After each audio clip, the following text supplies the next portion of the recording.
Someone at the door. No, maybe not.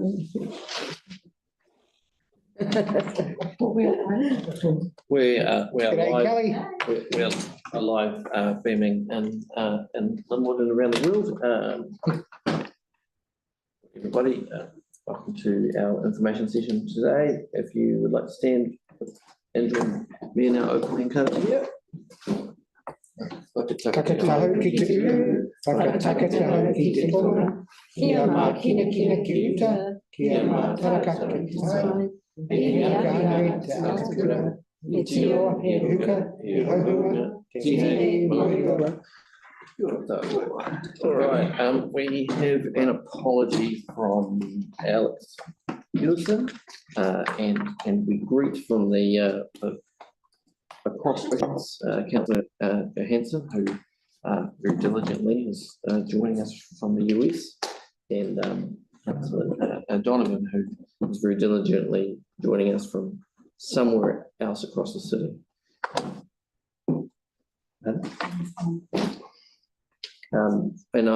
If because we, I think it's part of standing orders for our meeting, if you would mind turning your cameras on, so that we can all see each other's facial reactions. So the item we're discussing today is Te Rāwhiti, or Weaving Eastern Relationship Project update. And that goes to Chris. I might and other staff might contribute as well, and Jackie might as well. But Chris is going to take us through that. Definitely. So Cindy's just popping a presentation up and you move through the slides for me.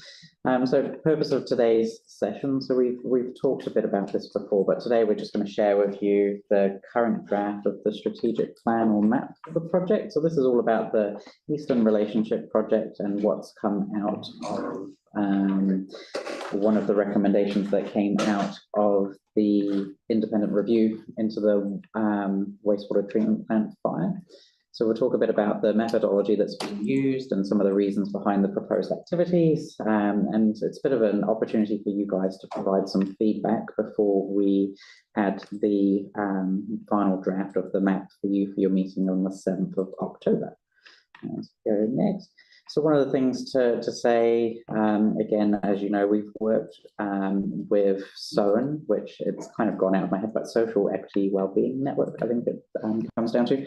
And the reason I've left this slide in is to highlight the tool that we've used. So it's using the Purpose into Action tool, and it just gives credit to those that developed the tool as well.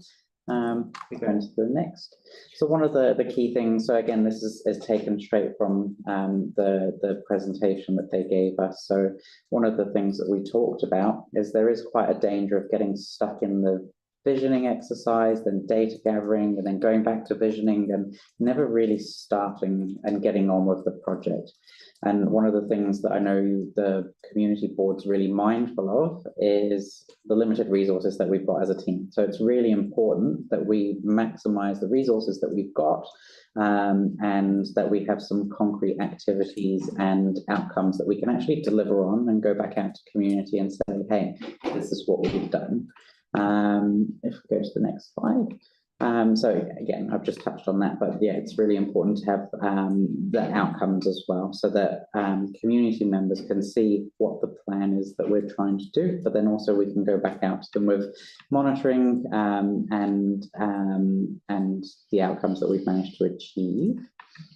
Going to the next. So I think I've kind of covered some of this. So this again, the purpose of the Purpose into Action tool, it's based on contribution. So what you'll see when we get to the map, or what you will have seen in your agendas, is there's multiple activities, and it's really important to understand that no single activity or no action that we're going to take is just going to solve the problem. And the key problem being improving our relationship with the Eastern communities. So it's built up of many blocks, and what we want to make sure is that each of those activities actually contribute to the outcome that we're seeking for the overall outcome. And when we go through this map. What we've done in the start of the drafting exercise with Soren is understanding what our role and the mandate in the community is, really focused on the time and the resources like I've already touched on, and also the feasibility. So again, not to keep harping on, but it's really important that we're able to deliver what we say we're going to deliver. So we don't want to go out there with setting huge expectations and then not actually be able to go through and deliver on them. It's fundamentally building trust requires that we do what we say that we'll do. So if we go next. So I'm not going to leave this on because I know that it's really difficult to see on the screen like that. I've broken it down in the next slides, but from here, the really, personally, I think it's a really good tool that we've used to develop this and the workshopping that we've gone through. And what this gives is, we've got a couple of documents that are in the Big Tin Canon in your agenda, but this gives a single page document that we can actually go out to the community with and say, hey, this is what we're trying to achieve. And it's a really good conversation starter with community, but it also outlines exactly what we're planning to do under each of the activity headings. And one of the sort of the methodology that we used was really starting to break down, you know, the outcome, the outputs and what we were looking to achieve, and then really putting them into the headers of all of the activities. So if we go to the next slide, so what I'm intending to do today is really, I've broken it down into little sections, and I'll be guided a bit by Paul on whether you want a discussion after each of the sections, or if you want me to run through the whole thing and then have a discussion. But for the first part, we came up with a purpose statement. And again, this goes back to a little bit of one of the recommendations from the independent review. So the whole purpose of this project is to strengthen connections and improve Christchurch City Council's relationship with the eastern suburb communities, a real simple purpose for the project. So we broke that down into 6 overarching objectives. Won't read them word for word, but really engaging with the community groups to foster collaborative relationship, improve the mutual understanding and trust. So then look to engage with community on some practical actions that we can take, collaborate to develop the disaster response strategies, and so that's your tsunami response, disaster response, because that was something that came out of the review. You know, it was a disaster. It was felt that we didn't respond well enough to those eastern communities, so we really want to enhance our community preparedness and our ability to work with community. Engage with community groups to increase awareness and use of council resources. So what that's about is we've got a heap of resources, but not, and we've got some really key relationships out in community, and they probably know how to work with council. But there's also a huge part of community that don't actually know what we can do to help them. So it's really improving that. Improving the active participation in local decision-making, that's really important to understand how community boards and council make decisions, but how they also can engage in that process to you know, change outcomes. And social cohesion. So this one, when we worked with Mary, was sort of a big part of it. So it's, you know, contributing to that social cohesion and well-being for the eastern suburbs. So those are the objectives of the project. And then the values and what we're guided by. So the first one, Kotahitanga. So we're all in this together. So when we went through the workshops, and as Paul touched on at the beginning, but I should have probably said as well, Mary came along to the first workshops on this. She had a real keen interest to input into the project and really keen to see it succeed. So when we were talking about this, one of the things that we really wanted to establish with this project is we are all in this together. And by that, it means council as an organisation, community boards and council as an elected body, but also community as well. And understanding that in order for this to succeed, everyone's got a part to play. So, you know, that's including, you know, council bringing or coming to the table over the needs of the community, but also the community coming to council and bringing everything together, I think. I don't know, because that was one of, I know, your key ones, Paul. I don't know if there's anything else you want to touch on that first point. But what do you mean by council, if I may ask that question? So for me, it's all parts of council. Council as in staff, council as the body, elected body, and the boards. You know, I guess we all presumably all get elected and run because we want to solve problems, we want to contribute to making the community a better place. Staff want to work for council and do public service for the same reason, and the community want the community to be better. Like, I guess it starts with that assumption that we all want to make the community a better place, and rather than it being an antagonistic mindset, essentially, it's a bit like, okay, well, together we all have something to contribute, and you know, we will benefit. We want to make Christchurch one of the eastern suburbs better. Exactly, and I think you know, it's exactly that antagonistic as well, that we really just want to break that down and recognise we're all in it together, so that, you know, community aren't thinking, oh, it's too difficult to come to council and look for a solution, and equally that, you know, council don't go, oh, it's really difficult to work with them, you know. So we really want to bring it back to the basics essentially, and work together on these other values as well. It's really hard with coastal ward, with because of the past consultations and the way that they feel they haven't been listened to, and trying to actually repair that trust and transparency is something we've got to kind of look into. Like, where we have got trust and respect and equity, I think it needs to, like, make sure it works both ways, because there's been a lot of feedback in the past which people just feel that they've just been ignored and we haven't listened. But I feel like most of the time we do listen. And it's about saying how we've listened as well. And if something wasn't possible, really communicating with community that, yes, we did hear you, but we've had to do this because, and I think it's, whether I should say it or not, I think that sometimes is the broken down part of, especially when we were talking about the engagement in decision making. Maybe a bit of understanding would be a good word too. I think sometimes when we hear back from the community that they're saying, oh, you never listen to us, you never listen to us, we are actually listening to them. We're just like, there's this group here saying you're not listening to us because they were the minority group. And the majority were actually listened to and they got what they wanted. Well, I guess if you know that's one of the things that, you know, they say we're not listened to, but in actual fact, we've listened to everybody else. We just don't agree with that particular group of people. Well, I guess the thing is that you can build trust by listening, even if you don't agree. You know what I mean? And I guess that's that respect. So understanding, yes, I don't know if that's not a value as such, but that it's key in the earlier bit that Chris read. It's actually generating that understanding, and that's all about improving relationships. Yeah, a really good example might be the Pages Road bridge project. I was on the hearings panel with Celeste and Sarah Templeton, and there are a lot of people who disagreed with aspects of the project and are still not happy with them.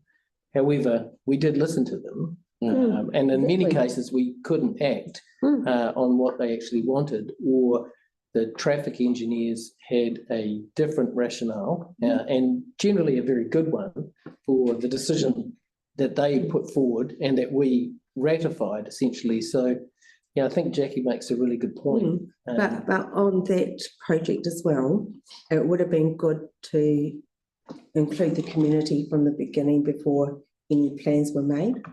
So there was a lot of the community didn't come into the equation only until last year, and yet this has been going on for years. That's just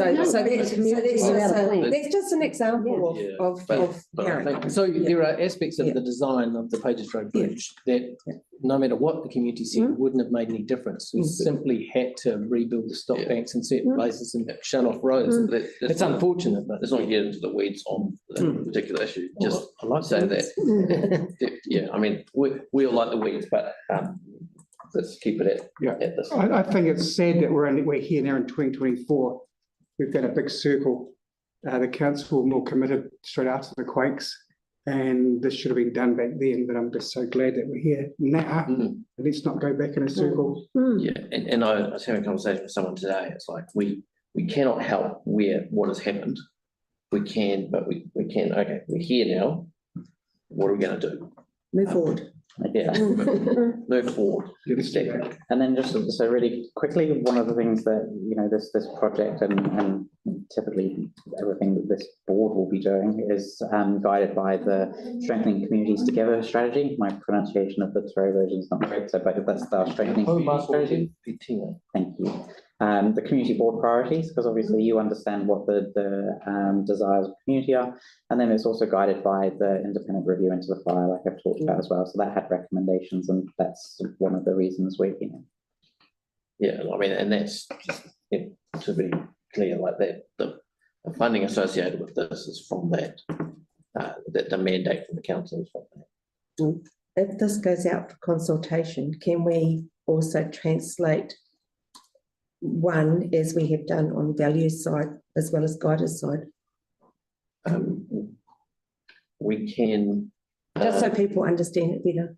So what do you mean? Sorry, They just want the English version. The English version next to yeah. See number one on values has got it in brackets. I mean, so I'm just saying number one should have in brackets as well. I mean, this is, correct me if I'm wrong, but this is a document for the board to guide. And to guide our team. So this is part of the consultation process with the board. Oh, okay. And it's an iterative. Public. Yeah. So it's an iterative document. Like it's not. It will evolve as we get more, and like consultation is built into it. So with us and with the community, and so the idea is that it's a living document. Yeah. And probably one of the things I should have said at the start as well is, as much as this is a plan or a map, it's not a plan as a lot of other plans with council where it's got a, you know, defined start end date and we're going to exactly deliver this. This is more of a document that guides a lot of our processes. So it's like Paul was saying, you'll see as we go through these, there are points where we're going to conduct interviews with community to understand where needs are, but really this is around for a way of working. So it's not going to be let's build this road or let's, you know, update this park. It's not that type of plan. So yeah, probably should have. Yeah, I mean we have plans to do those things, but the way that this can feed into those. Exactly that. Community mapping. Have we, in the last 15 years, has that been carried on? Did it stop or what happened? Because I thought there'd be a detailed one now. So this is, I mean, to be dandy, this is really community group mapping. I think that's probably what you mean. Yeah. I can't answer that. I just wanted to be clear because like Soan, who I should clarify, so Soan's role has been to provide support for the process and give us a structure. The content has come from me and Jackie and the community governance staff and Mary Richardson. Okay. And it's also will come from us as we move along. Going back to Chris around the community mapping. Yeah, so we've got some older maps of where groups sit. So we build off of that. But so the purpose of this one is really one of the things that we hear, and we've heard it from members of the community board as well, is that when we go out and consult or engage, there are gaps within the community that we're not quite reaching or we're not hearing from them. So the purpose of this activity is really to go, okay, so who are the groups we're working with? Where are they based? And we've started some of this work as well, essentially to shade on a map. This is where representation is coming from. And we're already starting to see where there are big gaps. And then what that will enable us to do is target either, or we're going to use SOAN as well to help broaden that network, make new connections and new relationships so that when issues or anything arises in community, we've got a broader coverage of people that we can engage with. So that's the purpose of that activity there. So if I start. Just with that, when you map sort of the areas, will you give like say, a ranking to how active those groups are as well? Because there might be a group, there's a residents group that's there, but they don't do anything, compared to someone like, say, Actus, who's really involved and engaged, and you'll get a better reach out of possibly the next group over rather than the immediate ones. Yeah, for sure. And a lot of this is relying on, so this, again, I should have touched on maybe a little bit at the start. So this relationship project is purely focused on the Waitai area. So when we talk about the Eastern relationship, it's the boundaries is your board area. So the local, my team, the local governance team, we are the primary relationship holders in these places, so we know who's active, who's not. So we've got that understanding as well. So when we're doing this mapping, there are some that we're already looking at and going, well, actually, they're not doing a lot, but this one does still cover the area. So there is, I guess, representation, for want of a better word, in there. But it's about, yeah, understanding. It's kind of two phases: understanding who's there, so who we can talk to, but also who or where the gaps are, so we can build new relationships. Because that's one of the big gaps in the project. And as Joe will know, and the coastal reps will, there's a lot of groups in the coastal ward, you know, and there's a lot of overlap in there as well. And when we're looking at Linwood and Burwood, there's a hell of a lot fewer groups and a lot less representation. So if we're doing any kind of engagement in there, there's there's probably gaps in terms of how community can engage with us on things. We've got really good community board reps doing the work in Burwood. A lot of people out there who don't know how to connect to community boards. Yeah, You know, there's a lot of that's elderly like groups people and, asking me all the time. Yeah. Oh, most people be like that. So we're including where we know those are, where we've got relationships with. So that's what we want to do. We want to complete a detailed map, identify where they are located in the east. We're going to do stakeholder and community network analysis. So that's a bit of kind of what you were talking about, I think, Craig, is like understanding who the stakeholders are and what their networks are. We also want to look at the various sort of communication channels. So who puts out newsletters, and so, because that's, again, it's, if you've got a group that really only has a couple of active members in it, they're really representing a wider area. So we want to understand sort of, what their newsletter, social media reaches. So there'll be some in coastal that put out, massive, or Actus, they cover a huge area when they're just one group. And then we'll put together a short report so we can highlight, exactly what I've just put out. So we want to put together a report and sort of understand where those needs are. Then if we look at the first block there, community development. So this whole project really is underpinned by community development. It's just really good community development work. So what we want to be able to do, so the reason I've grouped these three together is they kind of overlap, and then the others that come in next overlap with each other as well. So it's establishing ongoing connections with groups and residents. We've got some, we want to build on that and grow more. Collecting the viewpoints from community members. A big one that I touched on earlier is this group's accessing council information. We've got a lot of information, we've got a lot of resources. So the last bubble there is really collating that together in some kind of booklet or something that we can give the community so that they know, know what we can do, how we can support them. Part of this as well is stuff we already, kind of do, but we want to work alongside the community, identify projects, support community to implement. So it's all the fundamentals of what good community development looks like.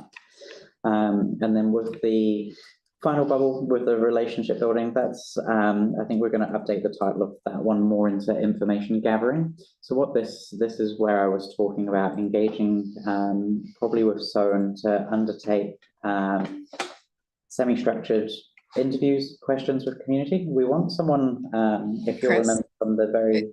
Hey, Chris, we're still on the first slide. Are we going to be updating the Zoom? For us, we can see the three bubbles with community development, community mapping. Is that what you can see? No, I can just see the first one, which is the intro slide. Same for me as well. Do you want to maybe just escape out of that, Cindy? Can you see it now? We can go for it the painful way. Yep, you can. Must have just been frozen. Or it may be the way it extends the screen, so maybe just leave it on that one for now. So, and I should say as well, so these are on your, I'm not sure if this one's in the big, yeah, this one's in your agenda anyway, so you'll be able to see it there. So this last one around the information gathering, so I touched on it a bit before. We're going to get, we'll work with SOAN to undertake the semi-structured questions. So let's understand what's, is to talk with community, understand what's important, what the issues are, but also by doing that, we want to not only look at the groups that we're mapping, that we already hold relationships with, but we'll also be building on that with context that they have as well. So that's really important, to be able to reach out to people we don't necessarily already have relationships with. And that will include key agencies, additional stakeholders. Yeah. What else is on there? The other part of it, and I think this was raised at council by Councillor Templeton, is around whilst that work is ongoing, it's to really make sure that the connections through those interviews are also handed over to the local community development advisors, because we don't want anything lost in that translation, because we want to start building a relationship and then we want to be able to maintain them as well. So that's really important. And again, we're looking to put together a report that summarizes the findings, any key recommendations, any of the gaps that need to be addressed in there as well. And that's when we can start sort of moving forwards. So I might pause there for any questions, because then that kind of leads into the next couple of bubbles on how we use some of that stuff as well. And if not, I can roll on. Roll on. So if we go to the next slide. So this one, this part, I've put these two together, is more of the internal focus for the organisation. So we've got an internal E-team. You would have seen it in your previous agendas as a Z team, but E-team for East. And what we've already had, you've seen in your last area report, I think it was, we've already had an initial meeting of that just to start explaining what the project is, what it's looking to achieve. And what we're looking for out of that is having every unit in council prioritising and improving relationships in the East. We'll have regular meetings. And then what we want to be able to do is really communicate to the community what those areas of council are working on and highlighting progress. And then if I sort of step back one, through those structured interviews and the key findings that we're hearing from community, we want to be able to bring those to the E-team as well, so that we can say, hey, look, these are some of the consistent messages we're hearing, whether it's around how we engage, or it might come through that there is a project or something that's really stalling or something that's frustrating community. We can use this E-team as a bit of a barrier breaker, so that we can talk directly with the key head of department or manager and say, hey, look, this is what we're hearing is a real problem. It's really affecting our relationship. What can we do, or how can we address this? And how can we communicate that back to community so that they can hear what the issues are, if there are any, or how we can speed things up or make some changes. So I'm not saying this to say that, you know, the big multi-million-dollar projects are going to be fast-tracked or anything. It's not about that, but it's about more the communication and how we go about things and how we can do things to address any of those issues. And I think I've given the feedback before already, but one of the first bits of feedback we got from that initial meeting was that how those heads of departments sort of appreciated being pulled together from all across council into one room to be able to talk about this, because it's not something that happens often. Obviously, they've all got their own departments that they're working in and very busy work programs that are always set for them. But for them to be able to just come together over this particular issue, I think they found quite refreshing. I'm sure they won't mind me saying that. Hopefully not. Otherwise, you might not see me again. But that just demonstrates how it's really important, and how something that seems quite small can actually make a difference for community being able to hear and take that information to that group, and then also take it back to community as well. Yeah, and I just to reiterate, sorry, I'm just communicating with Councillor Johansson. He's have to acknowledge that he's been travelling for 30 hours, and this is important to him, which is why he's on the call. But the thing is that as Chris was saying, like these people don't, this E-team doesn't meet together for other reasons. They are specifically meaning to look at how we can improve the relationship with the East. That is something that is really significant. And the purpose is to break down barriers to getting things done. Is E for East?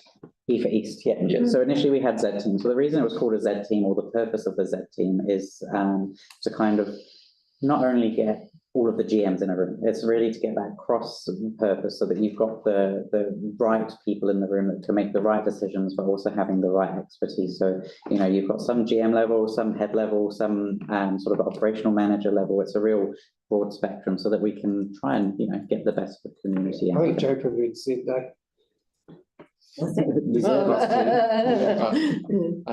Yeah, and I do just want to acknowledge that the CEO, Mary Richardson, has been integral in her support for this. Yeah, Oh, it's a huge change, isn't it? You know, and she really does believe in it. So to have her involved from the beginning is brilliant. Really good. And Celeste? Sorry, there's always that lag trying to find the mute button. Thank you. Just regard to the internal E team, under the bullet points, it talks about council communicating to the community about what they're working on. Is that via newsletter, and what does that mean? So we'll do a bit of work on how best to do that, whether it's through some kind of newsletter or whether it's using the board's social pinpoint page, which we can then build a newsletter off of. So we'll figure that out. And that was one of the things that Katie McRae, head of comms and engagement, that she said at that E-team meeting is, this is great, but how are we going to start really communicating it back to community, what we're doing? And so we're already starting some of that dialogue to make sure that it's in a, how best we can do that. Because that's what's key to this whole project, is telling people what we're doing and how. And in terms of, because we're not listed in terms of the community board and on that sort of program or the column, where do we fit into that? Because if council's communicating to community, will it come through us? Yeah, so when communicating with the plan, yeah, exactly. So it's your plan. So it's going to be reported to you through your area report. So kind of like that one-page summary that's been coming, we want to be able to use that to translate this. When it comes to what we're hearing from community, we want to be able to prepare reports and summary documents so you can hear and then give input on what you're thinking as well and what you're hearing. So yeah, definitely it will be worked through with the board as well. Great, thank you.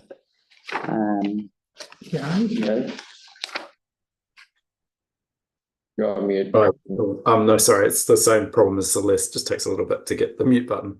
Thank you. I was just wondering, so how do we put areas forward of things that we think are important to flag for greater visibility?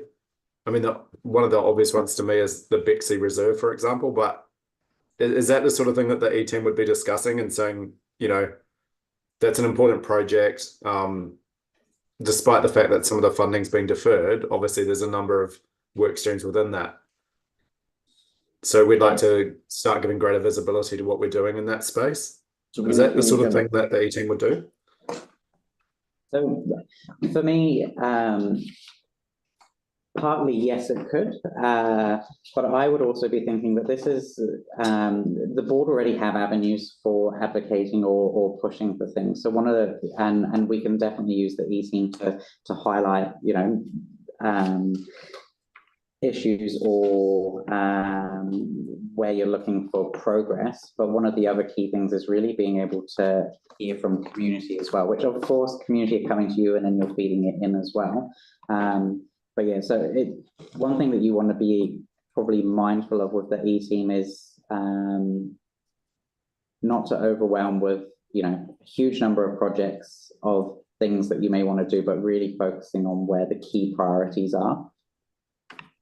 Yeah, and I guess like mindful that we have this in place. When we ask for stuff as a community board that can be specific through the regular process, it's not like we have to access a different process for the day-to-day stuff.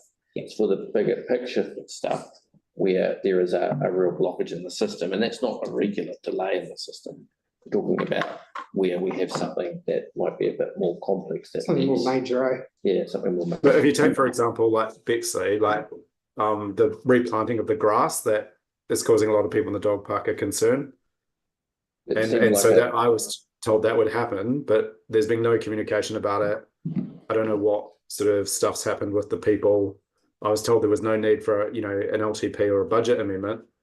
But yeah, so I guess the process by which we flag things for greater visibility or greater communication to the E-team, what's the process to do that?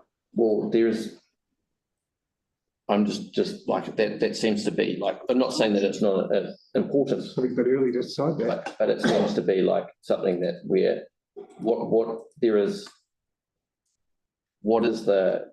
need to identify an issue.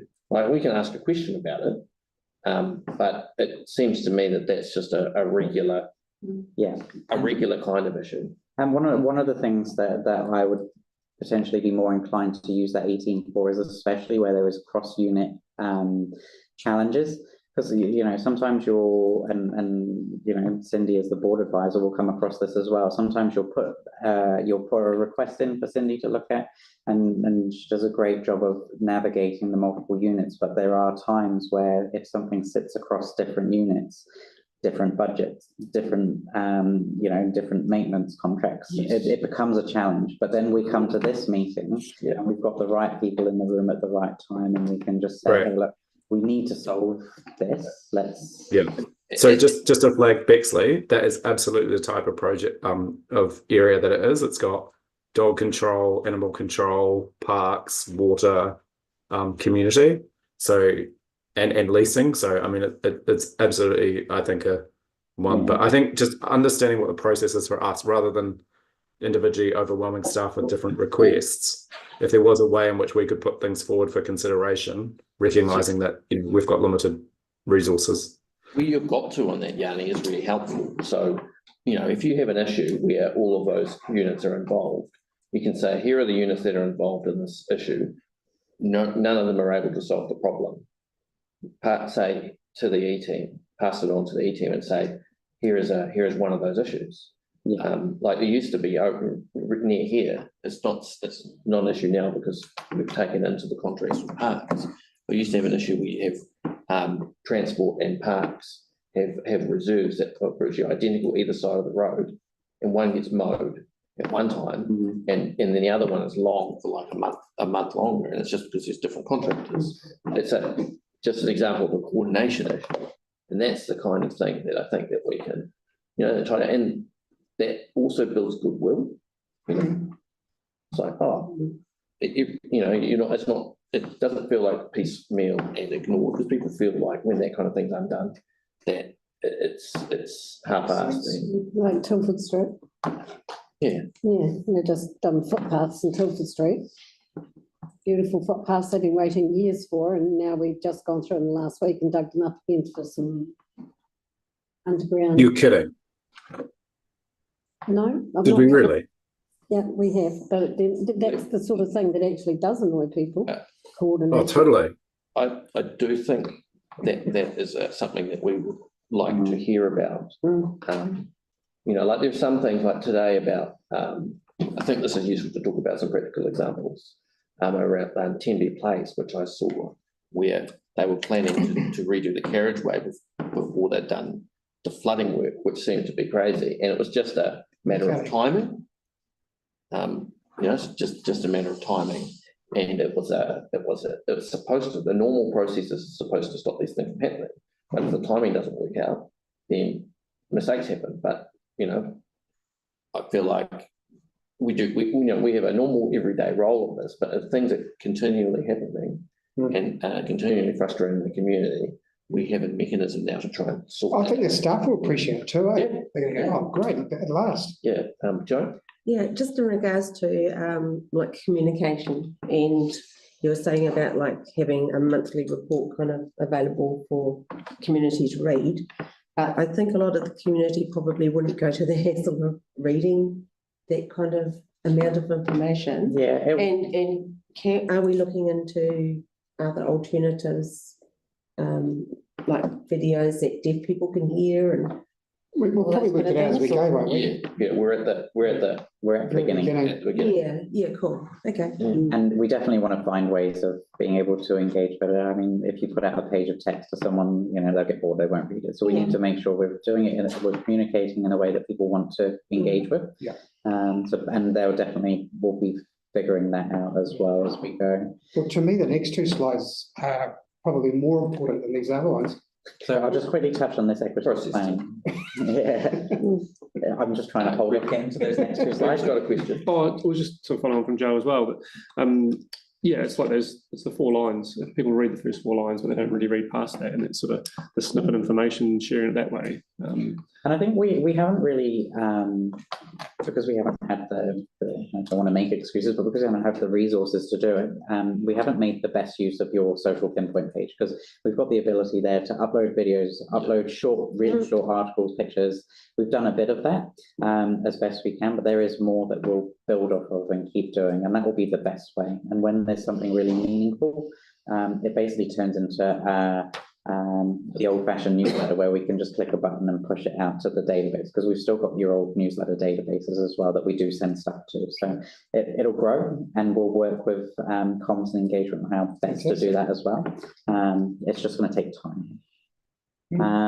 So on the last one, equity and planning, it goes without, you know, doesn't really need much explanation at all, but what we want to be able to do, and it's something the board's been asking for anyway, is just clearer visibility over how funding's allocated and to what in terms of roads, footpaths, better visibility over program budgets, because things tend to get, you know, you tend to see the higher level and not necessarily further down. And I know the organisation's doing some work on being able to give a bit more visibility on that as well. And I think it's either been sent or it's coming, but a view or a summary of the capital program project and it being updated so I think one's being updated now based on the adopted long-term plan and plan to be refreshed for each annual plan. But in terms of the drilling down, that will be where the visibility over the program budgets, because those capital programs tend to be a bit higher level. Will that visibility be within staff heads as well? I'm just thinking like those meetings, and if the roading come along and say these are what we're planning to do, and then water go, this is what we're planning to do.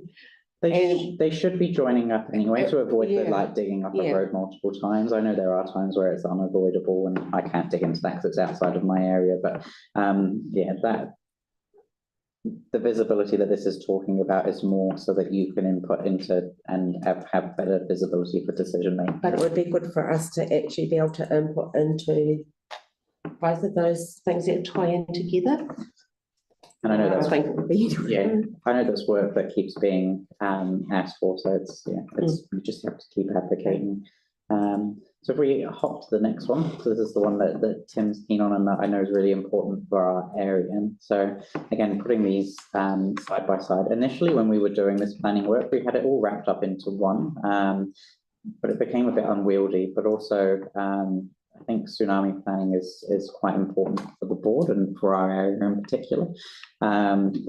And so what we want to be doing, some of this work is definitely underway already. But again, it's about communication and visibility of that work.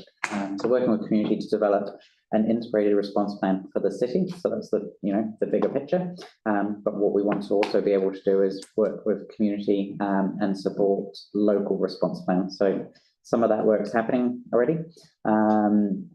We want to make sure that the community are really informed around tsunami risks, the impacts, the evacuation procedures, so where people should go if they're in this area and that area.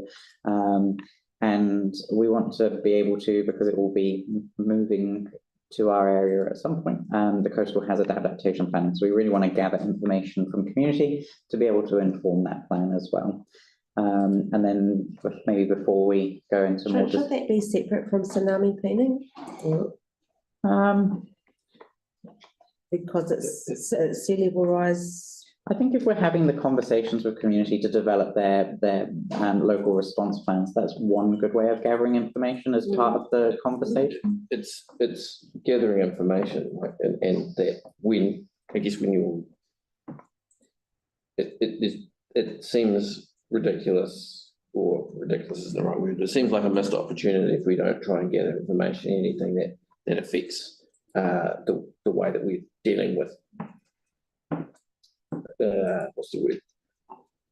Water. Yeah, well, it kind of Yeah. ties in, but it's also separate. Yeah. If you know what I mean. And we just, we have to wait for that program to come to us. We can't do anything, but what we can do at least is get on the front foot. Yeah, and it would be, I would say, probably just one of the ways of gathering information. So whilst we're talking to them, it's building that info, but it won't be that's all that there is for that plan type of thing.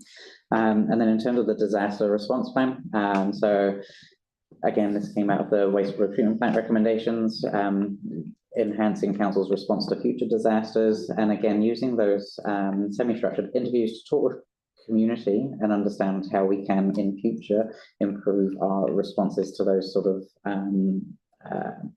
disasters is a horrible word, but disasters or events that happen.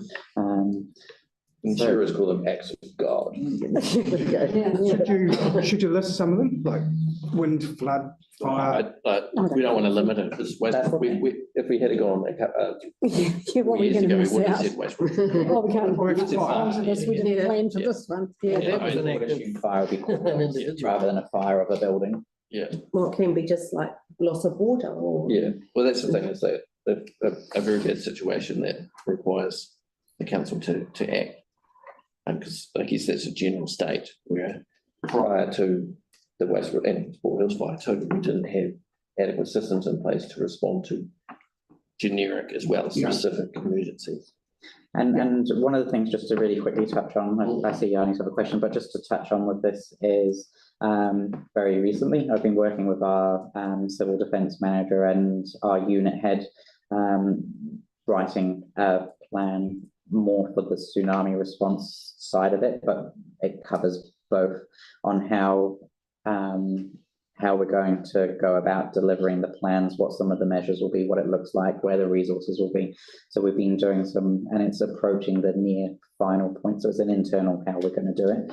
And that aligns quite nicely with, this relationship project, because obviously it's one of the key things to come out of it is, how we're going to work with community on those kind of events. So that's, again, something that's started, and hopefully we'll be able to, once we've got a bit of a draft plan, we'll be able to push forward. So I think that's my last slide anyway. So I'll hand over to Paul to maybe facilitate questions and stuff. Oh, yeah, there's a question. Yeah, thank you. I mean, it's just to pick up on the previous feedback that was given around the two gaps that I see at the moment are both in the tsunami and disaster response. I do think the issue of flooding needs to be directly addressed as well. So just, that's something that happens. Sorry, Annie. Would Well, you I mean, see that as like covered under the disaster one, or? Well, I guess so, but Like if you look at tsunami planning, like for the risk, for the level of risk, the very high focus on something that's very, very unlikely to happen, but obviously if it happens, it will have an impact, a significant impact, compared to say like flooding, which happens on a very regular basis, which is very, very likely to happen and can be incredibly disruptive as well. So I guess that's why I was just trying to highlight that, for me, it seems important that we do the thinking around the tsunami planning, but the flooding is the one in my area around natural disasters that people do get really, frustrated with the response. I think it would though, Yanni. I think things like that, and wind as well, there would be plans for those. And I think there's not. I think, and this is not my expertise, and maybe Emily could chip in as well if I'm not quite right, but when we're doing the discussion around local response plans, it won't be only limited to a tsunami, but it will be, guiding people where to go. There will be, we've got resilience hubs that get set up, and obviously in a tsunami, we're not likely to pop up a resilience hub next to the coast, but so it would be guiding people as a response plan, which will have different events as part of it. Yeah, I guess I'm just worried about with limited resources, what doesn't get done if we have, but anyway, I've given that feedback. The other feedback that I've given previously is around, I think one of the gaps is around that whole land use planning. there's very much a disconnect between how we do land use planning and how we enable development to occur and the impact that it's having on the community.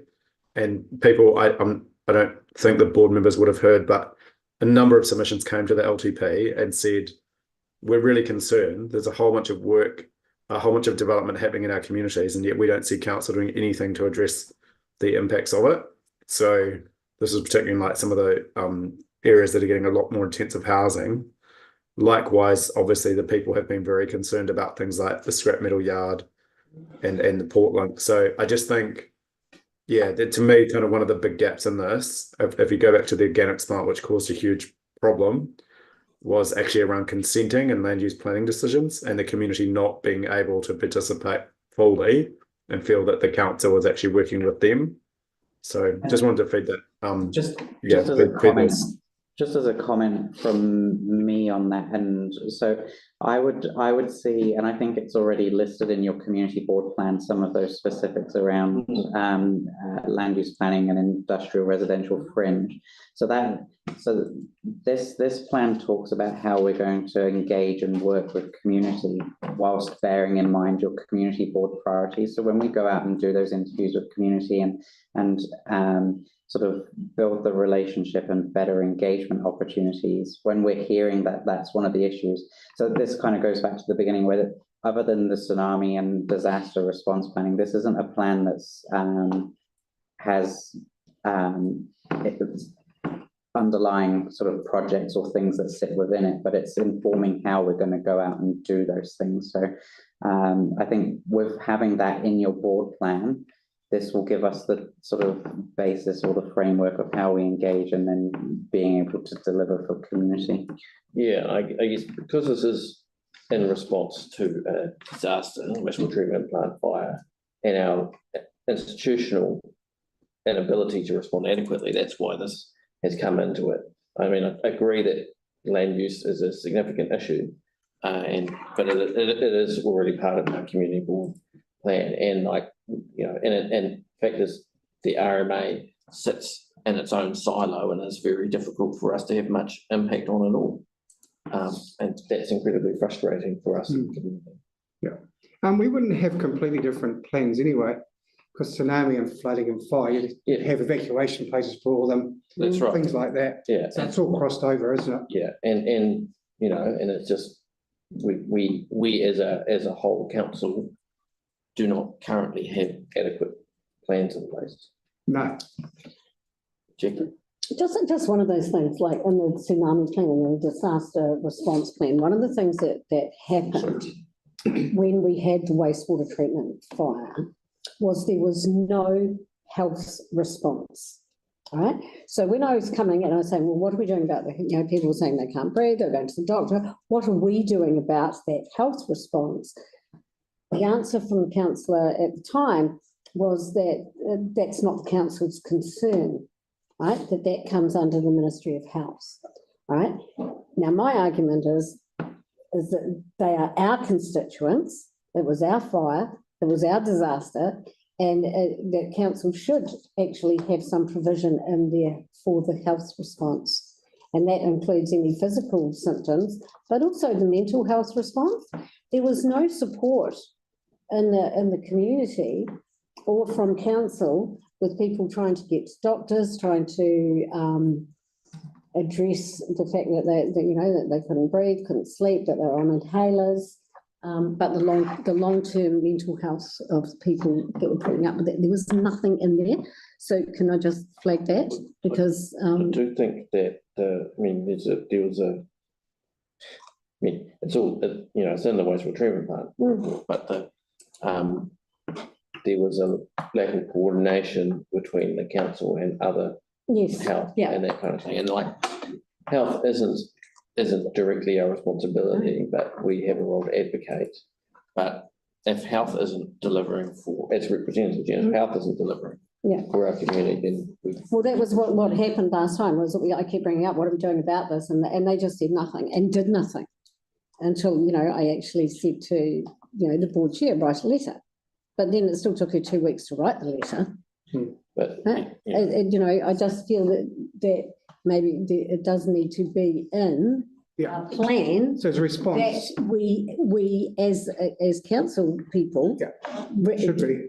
coordinate with the health thing to make sure that our people are getting everything they need. So it's a response and responsibility, isn't it? Mm. Yeah, and also conversely though, medical officer of health can provide information and advice to the council. Yeah. And the council doesn't, the council has a responsibility how they respond. Yeah, but We respond nothing to it. happened. The medical officer of health was doing nothing. We've got different, Nobody asked them to. we've got different people in place now. Joe? I don't think that's quite correct. That's all right. It wasn't filtering down to No. us anyway. Yanni, oh, sorry, Joe, sorry, Joe. That's okay. Yeah. You were saying that you've been working on the tsunami plan.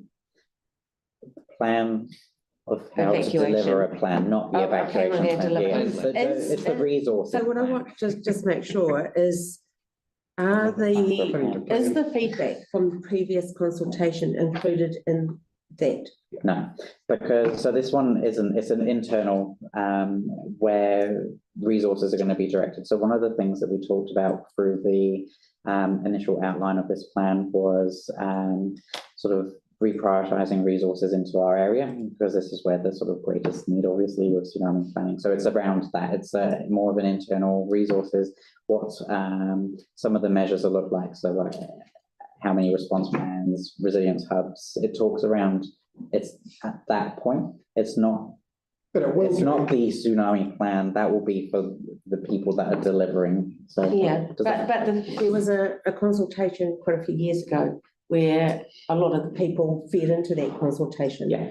And that information that they've fed into should be available within the council somewhere, shouldn't it? So once So the that could be fed into that? once the resources are in place, they'll be the ones looking at it because they're the Okay. experts. So it's, Cool. yeah, it's So about it will be part of it, eh? It's just down the Yeah. track. yeah. It's just so when what I'm talking about is the resource part of it, not the plan itself. That Yeah. this is. Yeah. Okay. Yeah. Oh, it's hands down. Yes, In that case, Greg. When you talk of the tsunami evacuation plan, does it stop at the evacuation or does it include the recovery phase after that? It's the thanks, but yeah, there's this. Responsibility. So there's the initial response, there's the tsunami evacuation, there's the initial response, and then there's recovery. Yep. And At which point does it change over? Because you can't just say, oh yeah, we've got everyone out today and then we'll just move on, because obviously there's thousands of people who've got to be somewhere Well, else. the E team would have to decide that, including ours, eh? It'll get to a point where it's a central government thing, but there's obviously a point you can It's- put those people. It's way outside of my expertise, but I'd imagine that would come into under your disaster response plan. So you got your tsunami plan where you go when it's happening. If you use that disaster as the example, and then your disaster response plans will probably be the how you build back up or what you do afterwards, I guess. But yeah, it's not my thing. 2027, isn't it? So back in your boat. I mean, the planning, not the I was disaster. going to say, is that when the tsunami is? Oh, yeah. I mean, I always come back to it that, yes, the likelihood of the tsunami happening is much lower than other natural disasters. So was the earthquake. Well, yeah, that's the thing, is we thought that the maximum peak ground force acceleration would be 0.4 G, and it was, what was it? More. I forget what the numbers was, but it was a lot. Mm. And so, but the impact of a tsunami would be significant, and that's why it should be a priority. I don't know. It would seems to be, well, it would be a dereliction of our duty to say, oh well, to not prioritise it. Yeah. Right. Any more questions or comments? So you 3, 4 did this? So me and Jackie and the community governance staff and the CEO have been involved with some guidance from Sarah Mackay from Sun in terms of process in producing this. And so this is the next step where we're asking you for your feedback and questions you might have. And I'll say, like, the thing that I'm excited about this is it has a potential to be transformative, and also it will outlast, this This board. So this is a framework and it can be added on to Yeah. and as needed. Yeah, remembering that it's up here. Like that might lead to lots of stuff in the weeds that we love, but that it's not for, it doesn't replace the annual plan or the long-term plan or any of the other, the council strategic or I think it's just the land, what do you call it, public transport plan, the original land transport plan has just been notified for consultation. Any of that stuff, it's like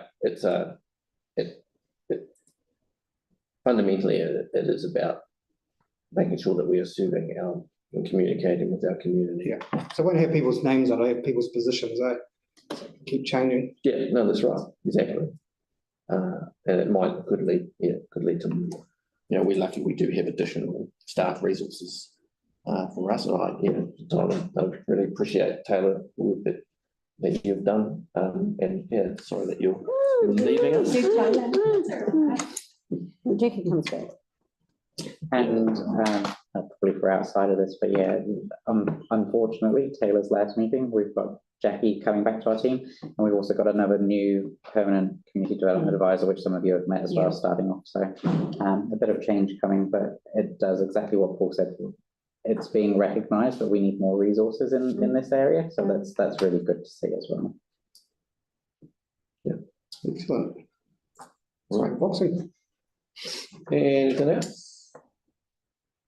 No. Well, in that case, we can end our information session, and we've got a little bit of time until we go to Awesome Boxing, so we can have a chit chat or go to Eastgate. Then your time to go to Eastgate. Kelly can make some comments for us. Kia ora. There we go. Kia tau, te rangi maria, o te rangi e tu i hone, o papa tuaru ku i ata hone, o te ao, e rakine, ki runga i na tātou, tia e mauri.